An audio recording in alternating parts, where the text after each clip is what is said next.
What's up, Infected? It's Wolf for the Quarantine, and today I'm going to be taking a look at a game that was sent to me to review called Urban Sprawl. Now, Urban Sprawl is a game for 2 to 4 players where you are taking control of, you are basically politicians and entrepreneurs and tycoons, trying to turn this small town into a bustling, booming metropolis.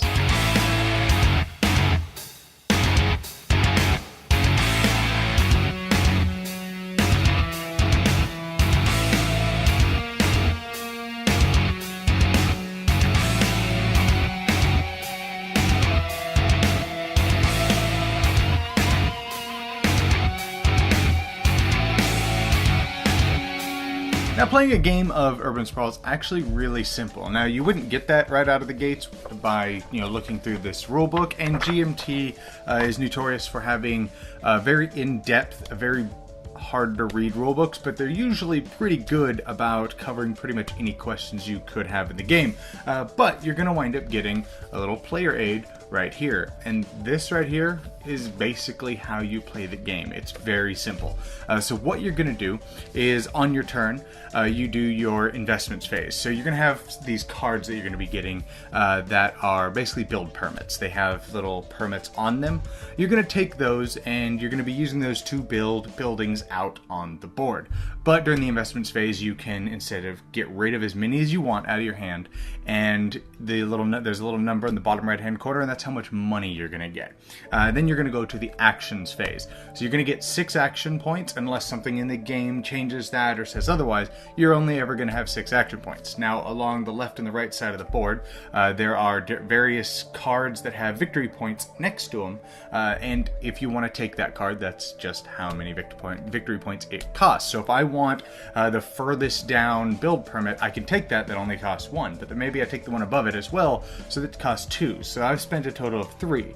So I have 3 left. So maybe I go and I look on the right side and I'm going to build the building that's in the 3 victory point spot. So I now take that and then I put that out, provided, of course, I have the build permits required to be able to build that. Now, when you build the buildings are going to have little blank squares that look kind of like the build permits, and that's basically what they are. It shows you how many build permits that you need. But the building also has a color associated with it, and the build permits have those colors on the side as well. So certain build permits can only be used to build certain buildings. So maybe there's a yellow building, but I don't have any yellow build permits or build permits that can be used for yellow. So that's kind of where that strategy of, okay, maybe I start getting these build permits to be able to use later for buildings that wind up coming out, and so on and so forth. And when you build that building, you're going to do anything that's on the card. The card is going to have maybe special requirements or like prerequisites where it has to be placed or so on and so forth. It has to be placed next to the water, has to be placed next to the forest, whatever. And then you're going to place it on the board. Now, when you place it, sometimes they also do special things, like everybody has to give you money, or you can steal somebody's card or something special, or it allows you to take I cannot for the life of me remember what they're called, but they're little basically investment tokens, which I'll get to. But then you place it down. Now, when you place it down, you have to have it adjacent to a color of a building that is already in that same neighborhood that's adjacent to it. So you're expanding existing neighborhoods across the board, or of course you can put them adjacent to nothing and basically start a new neighborhood. Now, that when you do that, you're going to get victory points for every other building that is adjacent to that of the same color, and those are immediate victory points that you're going to wind up getting. And that's, for the most part, how you play the game. Then you go to the cleanup phase, which is you slide cards down, you reveal new cards, so on and so forth. Now, when you reveal those new cards, they're going to have little numbers on them, whether they're gold or whether they're red. And when those flip over, you're going to see if those numbers are present on the board, and then you're going to check that row or column and see who has the most coins. If it's yellow, who has the most valuable area, who has the most buildings, and then whoever does is going to get money. And then with the red ones, you're going to see who has the most buildings in the area as well, and that person's going to get victory points. And that's essentially how you play the game. Now, I mentioned the little, I can't remember what they're called, but the little investment tokens. So you have things like, I don't know, the city parks, or not city parks, you have industrial, or maybe you have tourism, or maybe you have education, or whatever. And these little tiles you're going to be getting throughout the course of the game. Now, anytime one of those, when you build a building that has one of those on it, it's going to say, you know, tourism 3. So once it's built, you're going to take a tourism token, and then everybody that has a tourism token is going to score, in this case, 3 points for every one that you have. So if you've monopolized all the tourism buildings, you're going to just get a ton of victory points. But if I wind up playing a card that's supposed to give me a tourism bonus or token, but there is none, I actually steal one from you instead. So you can't completely monopolize something, but it does give you a huge bonus if you basically try to monopolize. And then throughout the course of the game, once you do the cleanup phase and those cards fall down, there's going to be events that come out that are going to basically break and change the rules, usually punish people or reward people for having the most valuable buildings or the least valuable buildings, or so on and so forth. But once a certain event comes out, you're going to move to the next tier. So you're going to go from a town to, I think it's a city, to a metropolis. So once I think it's the airport card flips over from town, it means you now have an airport that's connected to this town. So now you start going out of this city area. And then I want to say it's like a stadium, or I can't remember what the other event is that flips over. And then now you have access to the metropolis. And then you're going to go through that until the final card, a final event comes out of that. Now those are usually shuffled in the middle, so you're not always going to see every building. Now what do I think about Urban Sprawl? Well, right out of the gates, I love the way the board comes to life. It's similar to the one of the reasons why I love Terraforming Mars so much. I love seeing just this barren board slowly expand and just become this booming metropolis of just color and life, and I love that so much. Same reason why Founders of Gloomhaven. I like that one because I like seeing nothing slowly become something else where everybody is involved in building that. And it's so cool watching the city slowly become more and more cramped, and the decisions of where you're going to put these buildings are very important, but then you also have prerequisites, then you have to expand current neighborhoods, and it's just, there's so much thought involved for such a light little game. Now, the first time we played it, we misunderstood a couple of the rules, so there are a few rules. Make sure you thoroughly read the rule book. There are a few nuanced rules that we were playing wrong for the first half of our first game, but then we went ahead and retroactively fixed it, and we played future games correctly. So with it being a very simple game, there are a few things that if you don't fully understand, it is going to drastically change the way the game is played. But the game, just bottom line, is outstanding, because one of the things I didn't even mention is the election system. As the cards flip over, they're gonna have this little symbol at the bottom of the card, and when that does, you're gonna advance the election little marker around the rondelle. And once it lands on something, then you're going to count up whatever office that is, whether it's the mayor, whether it's the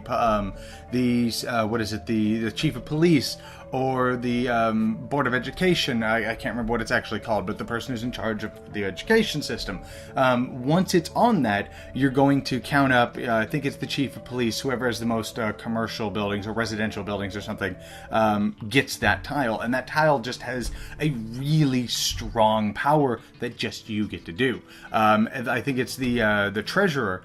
At the beginning of every one of my turns, everybody has to pay me $2, which is awesome, and it sucks for everybody else. So now everybody wants that, so they're going to be building towards getting that on the next election. But you have to go all the way back around that rondelle, but it might be a while until more of those come out, which is really cool, because you wind up having this really awesome ability and you're really trying to hold on to it, and I love that so much. Now, everything isn't rainbows and happiness. The game does have a few flaws that are going to turn some people off.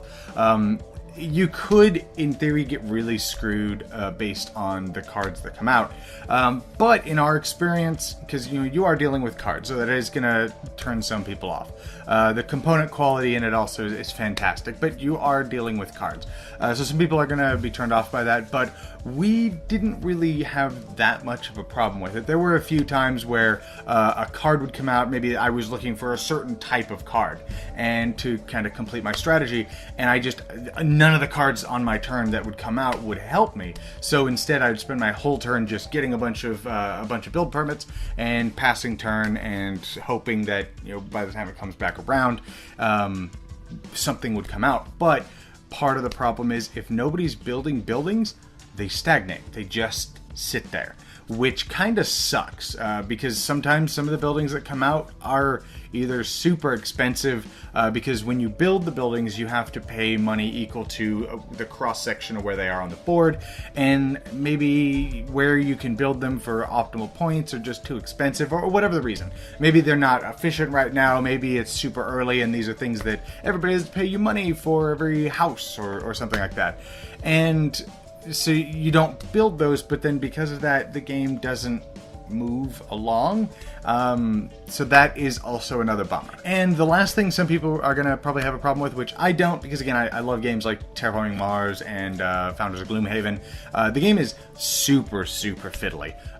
You're going to have all these little pieces just all over the board. If somebody bumps the board, you're going to have to slide them all back into place. And so there's a lot going on the board. You got cubes all over the place, and you have cards sliding down the boards, and little square pieces and Tetris blocks all over the place. And so that's gonna definitely turn some people off. I don't have a problem with it, but I do know a lot of people who do. So yeah, in conclusion, I highly recommend this game. I'm a big fan of games like City Skylines, SimCity, not the newest one, but like the older SimCities. I want to say my first city builder was SimCity 2000. And I used to play Sim Earth and all of those, and I love sim style games, and especially city building. I like city building and city management, and that's what this game is. But you're also collaboratively doing it with everybody else, and this game is mean. This game is super aggressive. When I need, the most expensive building. And I'm putting out these buildings and these buildings that allow me to increase the land value of certain areas just so I can make them more expensive, so I can steal certain titles from you. But then you and me have this just real cutthroat back and forth because you really want to keep that and I really want to keep that. And there's something so bloodthirsty but simple to play with a lot of strategy behind it, because your competition is, of course, the other players, and it's just, oh my god, it's so good, and it flows so well. And like I said, when you first read through this rulebook, you're going to look at it and go, oh my god, what did I get myself into? But then you're going to play it, and you're going to, after like a round or so, you're going to go, okay, that makes sense. Again, provided, make sure you thoroughly read through the rulebook. I had glossed over a couple rules which did affect some things the first time we played. But for the most part, it's not a complicated game, and it is phenomenal. So yes, this definitely gets Quarantine recommends. But anyways, that is my review for Urban Sprawl. I hope you guys enjoyed this, and I'll see you guys next time in the quarantine.